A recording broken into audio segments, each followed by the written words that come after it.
Hello students, today's agenda is to check homework. We'll learn about how to write an equation given a slope and point, and you will be able to do 11.8.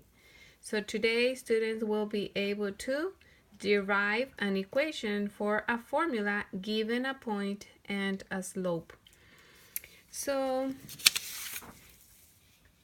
remember that the slope is a rate, and so they're giving us here the slope is 1/2, okay, of any given line, and it goes through 0.25, so 2.5, something like that, and then the slope is, it rises 1 and it goes down, something like that, okay?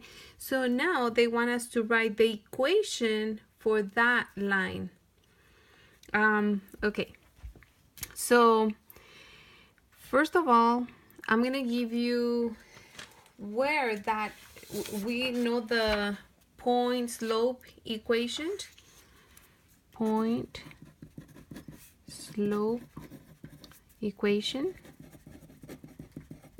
And I want to show where it comes from. So if you recall, the formula for the slope is m equals y2 minus y1 over x2 minus x1. And the point slope formula is y minus y1 equals m times x minus x1. So how does this become this? This is the formula that we're going to be using, okay? And that's why you need to focus. I just want to show you how we get from there to there. You don't have to memorize this step. It's just so that you know where it comes from. Okay, so if we have m equals y2 minus y1 over x2 minus x1, what we want to do is we're going to get rid of the x. So if we're dividing by x2 minus x1, we're going to multiply both sides times x2 minus x1. This cancels, and we're going to have y2 minus y1 equals, we do distributive property, and if you notice, oh, m times x2 minus x1 would be that part right there, and y2 minus y1 would be that part right there. So it's basically, this is the same as this part, and this is the same as this part. The only difference is that you don't have the 2 in here, okay? I'm going to switch. Remember that multiplication is commutative, so I'm going to switch the m and then x2 minus x1. Again, this part is this right here, after the equal sign, and y2 minus y1 becomes y minus y1. So this is this, and so that's how we get to use this formula as our general formula. Again, this you don't need to memorize or remember, it's just so you know where does this formula come from, okay? Again, called the point slope equation. So let's start with the first example. We're going to be using the point slope formula. Y minus y1 equals m times x minus x1. So very similar to the previous formulas that we were using, y2 minus y1, x2 minus x1, but the m stays with the x. Now we're not putting a 2 in here. Why? Why is that? Well, in here we have x1 and we have y1. And why am I using different colors? Is because that way you can see where each part is going to be replacing what part in the formula. So the x1 is going to go in here, the y1 is going to go in here, and the m, okay, that information right here is going to go where the m is. So once you have this formula, okay, try to remember it. We're just going to keep the y minus y1 is 5 equals m is 1/2, then multiply times x minus, and the x1 is 2. Okay, so notice how, again, I just have the formula y minus y1 equals m times x minus x1 between parentheses. I replace my y1 with the y of the given point. I replace the m with the slope, and I replace the x with the x1. And now what I'm going to do in here is distributive property. Distributive property. And so I'm going to multiply 1/2 times x and 1/2 times -2. So this is going to stay the same. Y minus 5 is equals to 1/2 times x is 1/2 x. Positive times negative is negative. 1/2 times 2 is 1.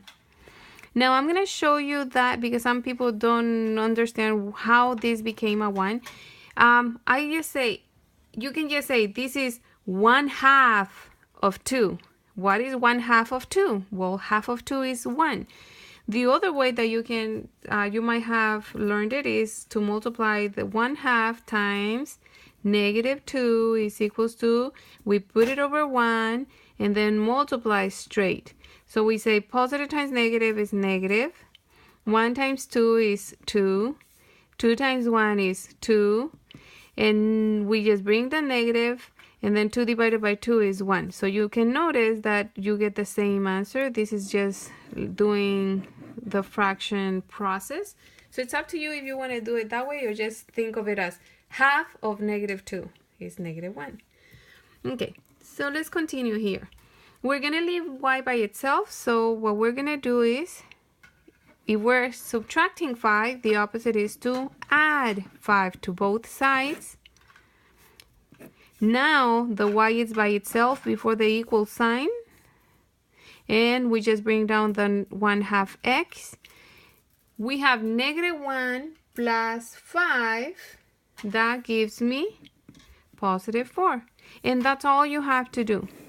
Again, quick summary. This is my slope. That's m. It's going to go in there. This is x1. That's where it goes, the 2. And this is y1. That's where it goes. So all you have to do is just start with this equation, substitute your 3 values, and then distributive property, and cancel by. Sometimes it's going to be by adding, sometimes it's going to be by subtracting. Okay, so cancel by. In this case, it's going to be by adding. Okay, so that's going to be your final equation. So you have written your equation for the given point and slope. Okay, pause it if you need to write it. I'm going to put a second example.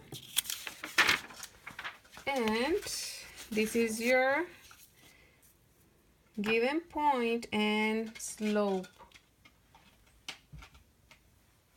Okay, what is the formula? Again, we always start with y minus y1 equals m times x minus x1. And again, this is my slope.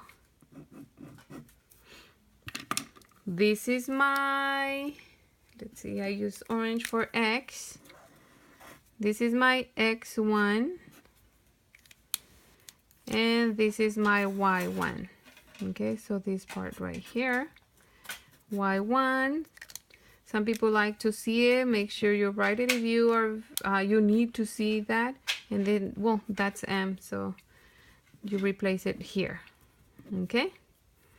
Now that we know where each part is gonna go, and I have the colors, okay, so y minus y1, it's a 1.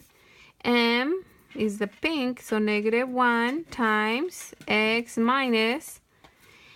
Now in here I have minus from the formula, and x1 is -3. so negative and negative equals positive. Okay, I say the big plus. And so now I'm going to use distributive property. Distributive property. And so I'm going to multiply in here. Notice that this is not a negative anymore. It's positive. And so I have y minus 1 equals negative times positive is negative. 1 times x. People say it's 1x. Yeah, but you don't need to write the 1, okay? You can just leave it as x. We know already that there is a 1 in there. Negative times positive. It's now positive. It's negative.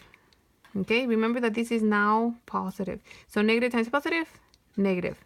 1 times 3, 3. Finally, if we're subtracting, the opposite is to add. So that's the next step in here. Cancel by, again, in this case, is adding. And so my y is equals to negative x minus 2. Some people get confused and they think, oh, they see a plus, then it's negative 4.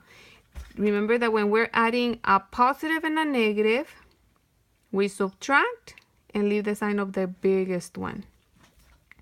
So in this case, we subtract 3 minus 1 is 2. And the biggest one is the 3, which is negative. So that's the sign that we keep. And so that's my equation. Y is equals to negative x minus 2. Okay, let me give you one more example.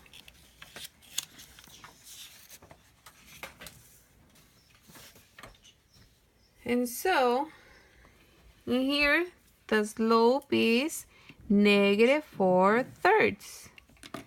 My x is positive 3. My y is 0. Okay, so I start with the formula y minus y1 and times x minus x1. And so I start replacing. Remember that this is x, meaning that 3. This is y, meaning that 0. And this is negative 4/3 because that's the slope.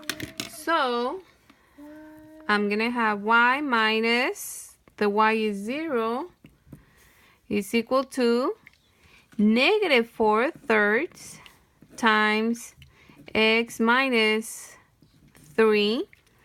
Again, I'm going to do distributive property.